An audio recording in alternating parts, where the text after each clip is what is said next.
going on, listeners? Welcome back to Matt Goes to the Movies. We're going to talk about Scream 6, and not just talk about it, but you can't discuss this movie without talking about what a major success this has been. One that I am really surprised at how well this is doing, how well this is received, and an interesting idea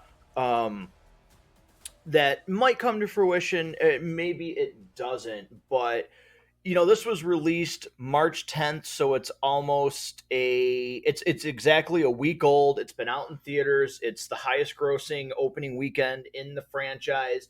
The first movie to not actually have Sidney Prescott on screen, which I know a lot of people have talked about.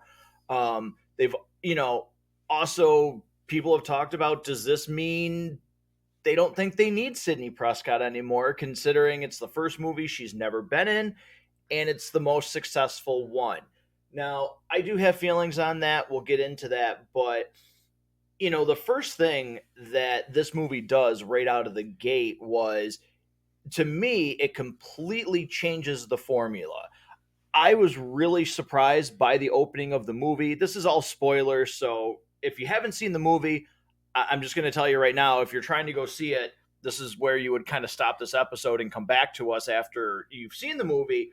But, this movie opens with finding out who Ghostface is immediately. And I almost thought, hell, this is really interesting, because is this the first Scream movie where we know who Ghostface is right from the beginning and they're changing the formula? Now, they quickly go back to what the formula is, where we find out that this is somebody who is, mimicking Ghostface, so to speak. They want to finish what happened in Scream 5, which I thought was very interesting. But this movie, it hooked me right from the beginning, and it never let go. Like, I was engaged the whole time, and this was something that I didn't really enjoy about Scream 5, going back and rewatching Scream 5, because I actually thought that movie was really good, and that ending of Scream 5 completely ruins the movie for me. I actually have Scream 5 ranked as like the worst Scream movie out of this entire series. I really think that final act completely kills that movie altogether. But, Brandon, what did you think of this opening? Oh, I love the opening. I said it in the movie. I said it in the theaters. I was like, that's a strong start. Just kind of leaning, just getting her into that alley, and then you just get the, now I see some red, and then like just getting the perspective of a Ghostface during the kill as well. That was interesting. And then it just plays a bunch of different emotions, and then you're like, this other Ghostface is going to kill his own guy. Then you realize the other Ghostface, wait, there's 3 now? And it's just like a huge pile of emotions. And then you get one of my favorite lines in the series, who gives up about movies? then then title drops, and I'm like, wow, this is going to be a good one. Yeah, it certainly starts off, and, another thing that I just want to give credit to this movie for is, they call themselves the Core Four, and I really enjoy this cast. You get Tara Carpenter, you get Sam Carpenter, the two sisters back, Chad Meeks, his sister, who I'm actually going to talk about a little bit, Mindy. I actually think over the last 2 movies, I think Mindy is my least favorite out of these new 4. I know she's she's kind of she's a Randy-esque character, but the thing is I just don't think she has the charm that Randy had. I don't, again, I'm not saying that I hate her, but she's, even dislike her, but she's definitely my least favorite out of the Core 4 that comes back. Now they have some new people along with them. Um, they have some new friends that are along for the trip, but I will say that the one thing that I really do like about this movie is, even besides the core four, I thought this movie, probably since maybe the original, maybe has some of the best side cast that makes you care about what's happening to these people. Like, I really did feel a certain way for these people in this movie watching their friends get killed. Not that I didn't think it was, like in the other movies, like, oh no, like they're watching their friends get killed, but there was something about this group that made a bigger connection for me when things were happening to them. Yeah, and I think the latter scene really puts that into perspective, because it's like, she's gonna die right then and there, but then you're kind of reaching for the screen as well, like, grab my hand, come through the window. But like, stuff like that, it definitely feels like they've done a good job at making these characters likable, especially after Scream 5. The two main cast I like a lot more. But I would also say that Mindy Yeah. would probably be the worst of the core four. I think what she needs is, like, because Randy has that turnaround scene in one, and then he's it's his relationship with Sydney in two that kind of sells it. I just don't think she has that yet. Yeah, she has a big connection, to her brother, obviously, and there's Sam and Tara, but Chad seems to be more, especially in this movie, but he just seems to have like a better vibe with the other characters than Mindy does. um I do think a little bit in this movie some of her dialogue is very cheesy, especially when she's going over the rules in this movie.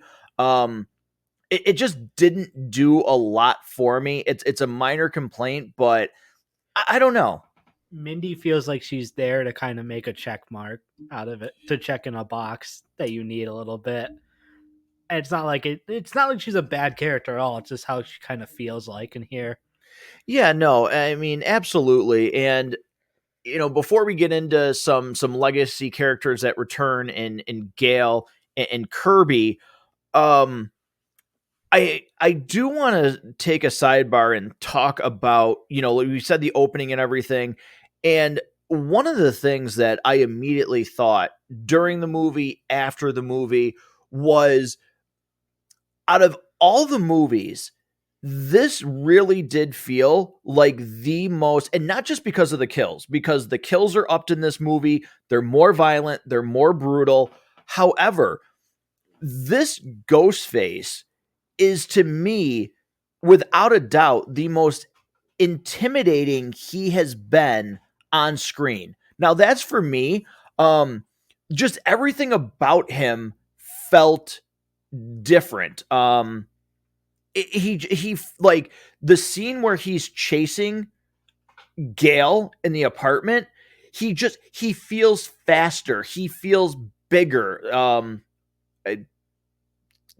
We're going to talk spoilers too, but When he's banging on the door in their apartment, yeah, like, he's just a more intimidating version of Ghostface. Like, I felt terrified. Maybe it's the fact maybe it also helps with the mask being broken.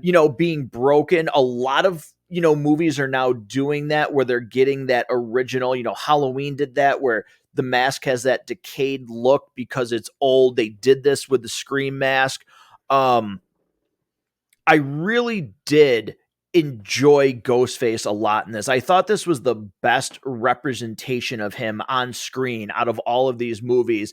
And I just love how in this movie Ghostface does not care. Like, this is an openly, I will attack you anywhere Ghostface. And In a 7-Eleven. yeah, like it really goes, I maybe they could have done a little bit more, but again, like, to me, this movie has set the franchise, changing the setting to New York City, and the way that they portrayed Ghostface has set this up. Now, a seventh movie has already been greenlit, which I am all for. But this change of pace has really, for me, set this franchise up. And this, after this movie, I really do feel like after 5, I totally didn't feel like this. But 6 makes me feel like we can now live in a world where Scream is not about Sydney, Gale, and Dewey. I think we're ready, and certainly I would like to see some of them get their send off and really transition the franchise. But this makes me think that, like, yeah, we're getting to the point where this franchise can survive and be about an entirely different group of people past the Carpenter sisters. I really do feel like this is the movie that made me go, yeah, this franchise can continue.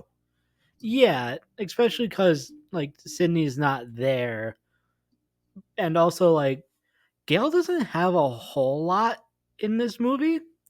Like she's really not that big of a driving force. I would say Kirby is more of a like prominent character in here, but I do feel like Scream 7 might bring them back just for one more. But then like yeah, they can totally make this with different characters now. Yeah, and we'll talk about Gale. I know some people I did hear some people say they were really disappointed with Gale's character in this. Yeah. Now, I am of the mindset that I am not, because Gale always had a very, very sketchy moral compass. And the one thing that always reeled her in eventually was Dewey. Now, in Scream 5, Dewey is killed. He is no longer around. And I do think that, I think there's actually a really good line that explains it. And let's face it, I'm sure everybody knows somebody like this in real life where, the saying is a leopard can't change their spots. I think that really is Gale Weathers. And I think the line that they say of when Sam and Tara are talking to her after she gets punched in the face, which was a great callback to the first movie. Awesome scene. She goes, "Are you just afraid that you won't be relevant without a book?" I'm paraphrasing because I can't remember the exact line. I think that's a really great way to explain Gale's character. There's part of her that feels like she doesn't exist without something going on. And the other thing, and I'll let you chime in on all those thoughts, I was surprised that she survived this movie, but I do wonder because I don't know what was changed. I did see an article where they did talk about they did have to make some changes to the script based on Sydney not being in it. There weren't a ton of changes, but I do wonder if one of those changes was Gale surviving in this version with Sydney not coming back, because that was the catalyst to get Sydney back in 5. Dewey dies, she comes. You would have thought she would have, you know, if Gale gets murdered, she'd arrive again. But I do feel like maybe that was changed. And I'm wondering if that's why Gale survived, is because of the fact that, to me, it would have naturally brought Sydney into the fold.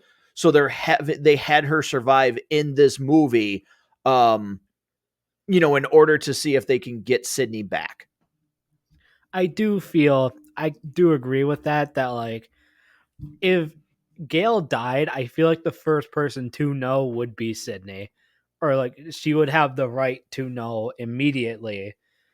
So that definitely does make sense. Maybe they're building up to something with her, because like in this one, the problem is it genuinely feels like, how am I trying, like malicious in a way with Gale, how she did it, because she says in Scream 5, "I won't do it," and then she does it, and she's also the first one there in New York. So it kind of feels like a malicious way to do it, and I feel like that's why people are upset. But maybe they're building on something because of the line of maybe you need to be punished for monetizing other people's struggles or stuff like that. There's a lot that really between 5 and 6 that could really set up like different plot lines in 7. Yeah, I think that's a really good point. And, you know, as this movie progresses, and Gail gets attacked, but she survives, we lead up to, the big ending and what these movies are known for, the reveal, the ghost face reveal. And I really enjoyed, and again, this movie from start to finish, to me, this moved at such a great pace. Like nothing to me ever felt stale. It never slowed down for me. I thought it was really good, especially too, like I said, the third act in Scream 5 kills the movie for me. It absolutely brings it to a halt. I remember when I first saw it in theaters going, like whatever, I didn't really like that. And I couldn't put it into perspective. And then you and I were watching Scream 5 at home, and I remember as we were going through it, I was like, why the hell didn't I like this movie? Like, oh my God, like I love Scream 5.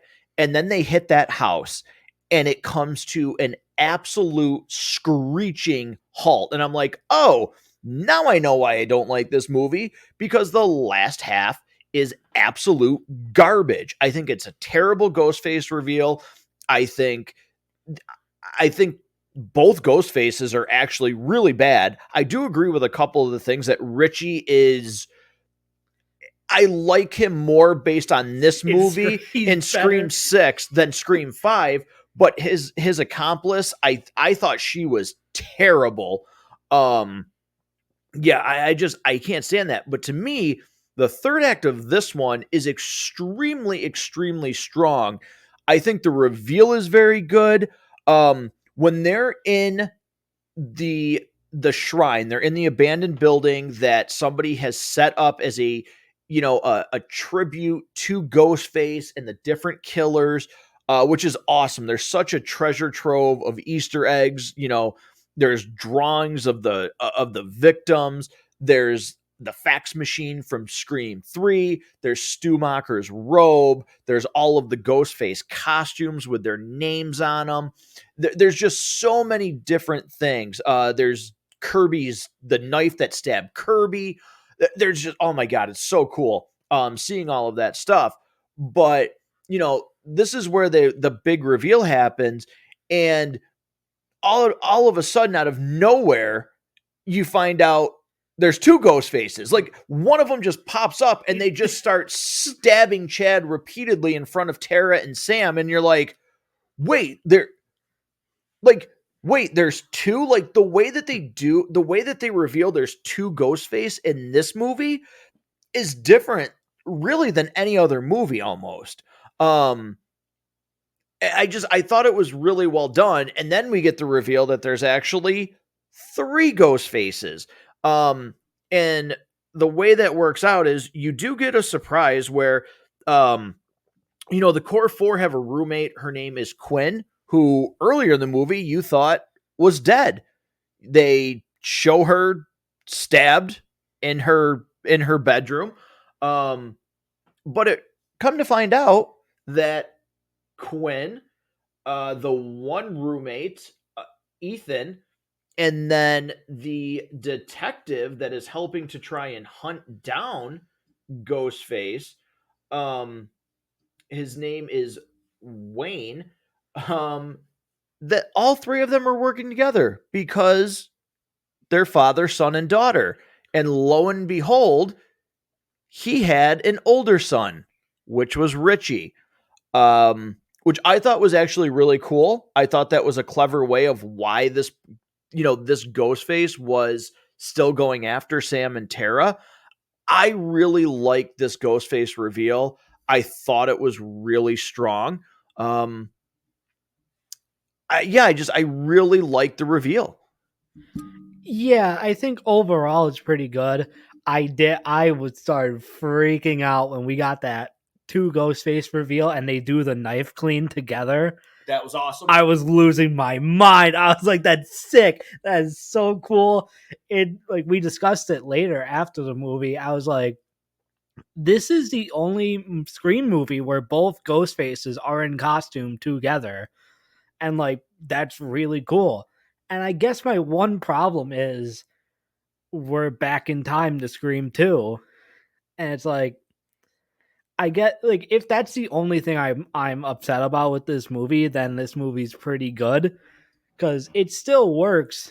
It works, and especially when we get down to action and we get the scene of "You need to let me go." That was a pretty cool scene. Jenna Ortega kills it in that scene, and then at the very end, they recreate what is my favorite kill in the franchise with Sydney killing Billy in the suit, and we get it with Sam in the suit, and I love that scene. Yeah, I really do like that scene. I really do like kind of, you know, the inner struggle that she goes through.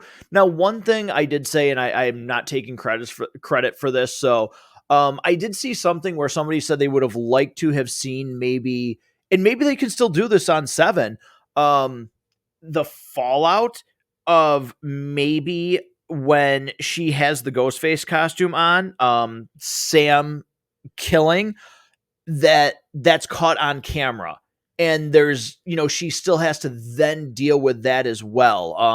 I thought that was actually a really good point, and again, who knows, maybe we'll see that in seven, or maybe we just, you know, get a little bit more of like her struggle of she does have that sort of like switch where she can just kind of go nuts. But yeah, I liked it a lot. I liked the phone call. I thought the ending, yeah, these two, the Carpenter sisters, Tara and Sam, Jenna Ortega and Melissa Barrera, they did such an amazing job because I didn't mind them in Screen 5. Again, I think I'm so disconnected from that movie because of the end. Um, but man, like, to me, again, not since the original, I really do feel like this is the best cast that they have had since the original. I loved everybody in this cast, minus Mindy. I don't love her. I like her. But I think everybody played such a really good role. And again, they made you care about everything that was going on. So I think they just did a fantastic job with this casting. Yeah, I think it's all pretty great. Even like the killers did a pretty good job. Even even Sam's boyfriend, who do we even get a name for? I know he's cute, shirtless guy. He's yeah, he's the cute guy. But his name is Danny. So yeah, Name's we did get his name. name's Danny. He he is just there to be the boyfriend that helps, and even then I still like him because that's all he needs to be. He's the love interest that's not a killer, and he does his job very well. He calls the cops, he cares for Sam. He even is like, yeah, don't even trust me. And it like he just does his role well. Yeah, I really did like the fact that we didn't have another boyfriend turns out to be the killer, or like love interest, so to speak. I like the fact that yeah, he was just a guy. That Like, would have been worst case scenario for Ghostface. yeah, like he's just a guy. Like, I really like that they did not do that again. I really think that they did just a great job doing things that were familiar, but also, again, taking this franchise in a direction where I think you can still, you know, we'll be on the seventh movie, and the seventh movie might be where it's finally over for the main cast. But then you can have eight, nine, 10. I do think this is something that can stem beyond, again, Sydney, Gale, and Dewey. And that's a really, really exciting concept for me. I think that this movie has only gotten stronger.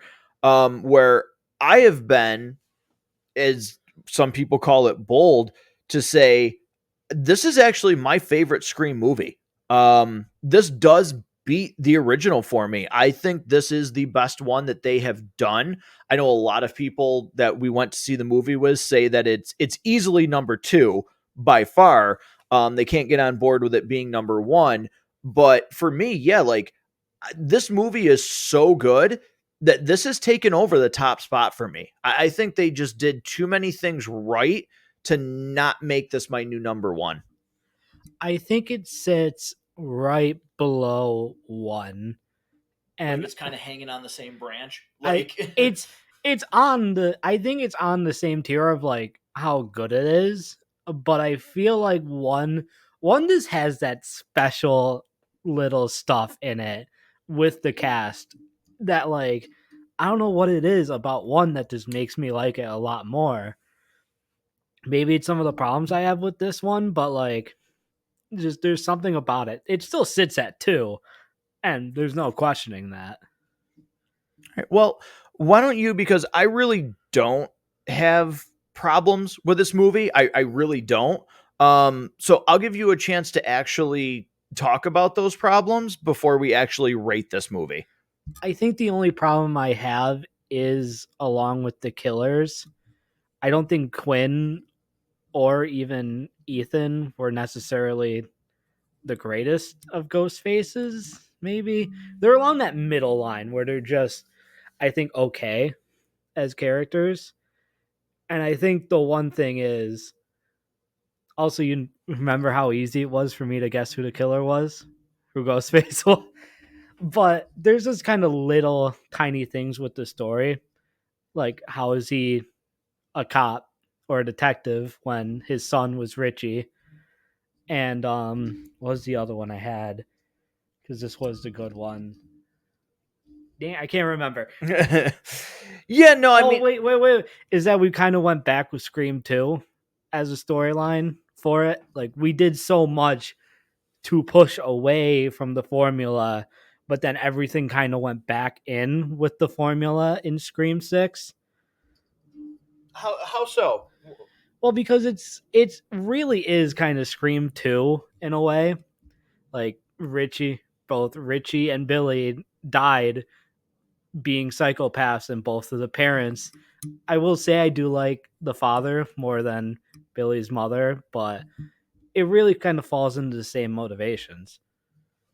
Yeah, that's true, but I do think what's clever is the fact that He accepts it. he accepts it, but they're also going off of, they talk about, this is one of the things that they talk about inside the movie is that this new trilogy is kind of mimicking the original trilogy in the setup. And I do think it's actually a clever way to maybe bookend if the idea is to mimic the original trilogy in the new one to then pave way to something completely different.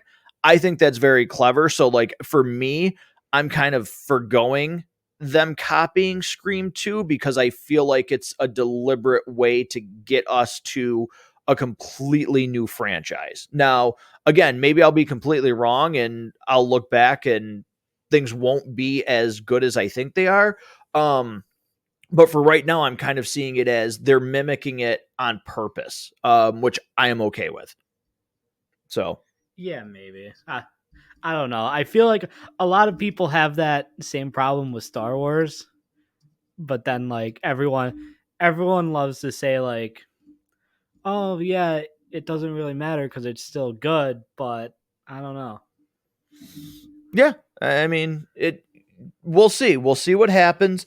But I am still of the belief that I am okay with that. So let's go popcorn time, and we'll rate this movie. I'll go first. I think if it's not obvious, this is a 5 for me. I absolutely love this movie. I was entertained from start to finish. Everything about this, again, I put this as my number one Scream movie, which is saying a lot considering how much I hated the first installment of this new trilogy from these directors and this cast. I absolutely cannot stand Scream 5. It's the worst one to me. And it's not even close. Like it's just terrible. So I was really shocked to sit here, get through Scream 6 and come to the conclusion that I did of this is the best one for me. So for me, this is a 5. Loved it. Ghostface has never been more intimidating. Cast is great. I love this movie. I would probably give it a 4.5. A lot of just a lot of the stuff really works, especially making Ghostface more of a slasher this time. Like this time, he actually feels like a slasher villain, and it works extremely well. Yeah, I think that is again the thing that I love the most is Ghostface just feels on a whole nother level in this movie. Also, this movie has a scene where they put him on hold, and it's one of the funniest things ever. Yeah, there's some pretty good humor in this movie Huh? too. So, well, that will do it for our review of Scream 6. If you haven't seen the movie and for some reason you just listened to this, and I hope this review makes you want to go see it, check it out. If you have seen Scream 6 and you're listening to this review, let us know your thoughts on Scream 6. Am I crazy for thinking it's the best one? Do you love this movie? Do you hate this movie? Is it just in the middle? We love to hear every listener's thoughts of what is going on with our listeners' thoughts. So email the show, mgttmpodcast@gmail.com. Follow us on Facebook, Instagram, YouTube, TikTok. Check us out on every single social media platform that is linked in the show notes. Thank you so much for listening to this episode, and we will see you very soon at Matt Goes to the Movies.